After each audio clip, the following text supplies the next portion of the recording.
ഫെബ്രുവരി 14 വിശുദ്ധ വാലന്റൈൻ.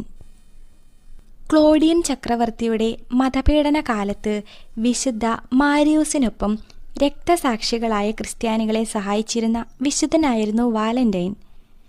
ക്രിസ്ത്യാനികളെ സഹായിക്കുന്നത് നിരോധിക്കുവാനുള്ള തൻ്റെ ഉത്തരവിൻ്റെ അനുബന്ധമായും സൈനിക ശക്തി വർദ്ധിപ്പിക്കുക എന്ന ഉദ്ദേശത്തോടെയും ക്ലോഡിയസ് ചക്രവർത്തി വിവാഹം നിരോധിച്ചുകൊണ്ടുള്ള ഒരു ഉത്തരവിറക്കി. അവിവാഹിതനായവൻ വിവാഹിതനേക്കാൾ നല്ലൊരു പടയാളിയായിരിക്കും എന്ന വിശ്വാസത്താൽ അദ്ദേഹം യുവാക്കളെ വിവാഹത്തിൽ നിന്നും പിന്തിരിപ്പിച്ചു. എന്നാൽ വിശുദ്ധ വാലന്റൈൻ ഈ ഉത്തരവിനെ വെല്ലുവിളിക്കുകയും പരസ്പരം സ്നേഹിക്കുന്ന യുവാക്കളെയും യുവതികളെയും രഹസ്യമായി തൻ്റെ അടുക്കൽ വിളിച്ചു വരുത്തി അവരെ വിവാഹമെന്ന കൂദാശ വഴി ഒന്നാക്കുകയും ചെയ്തു. എന്നാൽ ഒടുവിൽ ചക്രവർത്തി ഇത് കണ്ടുപിടിച്ചു. അധികം വൈകാതെ തന്നെ വിശുദ്ധനെ ബന്ധനസ്ഥനാക്കി തൻ്റെ മുൻപിൽ കൊണ്ടുവരുവാൻ ചക്രവർത്തി കൽപ്പിച്ചു. എന്നാൽ ആ ചെറുപ്പക്കാരനായ പുരോഹിതനിൽ ചക്രവർത്തി ഏറെ ആകർഷിക്കപ്പെട്ടിരുന്നു. അതിനാൽ വിശുദ്ധനെ വധിക്കുന്നതിന് പകരം റോമൻ വിഗ്രഹാരാധനാ സമ്പ്രദായത്തിലേക്ക് വിശുദ്ധനെ പരിവർത്തനം ചെയ്യുവാനാണ് ചക്രവർത്തി ശ്രമിച്ചത്. എന്നാൽ വിശുദ്ധ വാലന്റൈൻ ക്രിസ്തുവിലുള്ള തൻ്റെ വിശ്വാസത്തിൽ അടിയുറച്ചു നിൽക്കുകയും ചക്രവർത്തിയെ ക്രിസ്തുവിലേക്ക് അടുപ്പിക്കാൻ ശ്രമിക്കുകയും ചെയ്തു.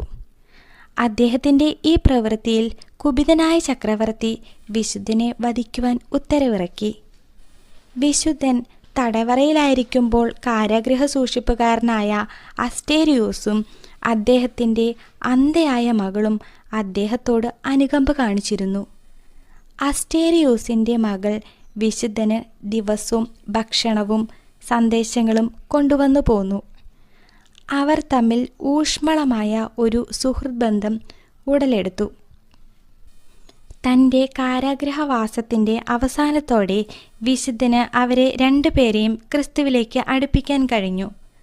ഐതിഹ്യമനുസരിച്ച് വിശുദ്ധൻ കാരാഗൃഹ സൂക്ഷിപ്പുകാരൻ്റെ മകളുടെ കാഴ്ചശക്തി അത്ഭുതകരമായി തിരിച്ചു നൽകി എന്നും പറയപ്പെടുന്നു. വിശുദ്ധൻ കൊല്ലപ്പെടുന്നതിന് തലേ ദിവസം രാത്രിയിൽ വിശുദ്ധൻ ആ പെൺകുട്ടിക്ക് ഒരു വിടവാങ്ങൽ സന്ദേശം കുറിക്കുകയും അതിന് കീഴെ നിന്റെ വാലന്റൈനിൽ നിന്നും എന്ന് ഒപ്പിടുകയും ചെയ്തു. From your Valentine. കാലങ്ങളെ അതിജീവിച്ച് ഇന്നും പ്രചാരത്തിൽ നിൽക്കുന്ന ഒരു വാക്യമാണിത്.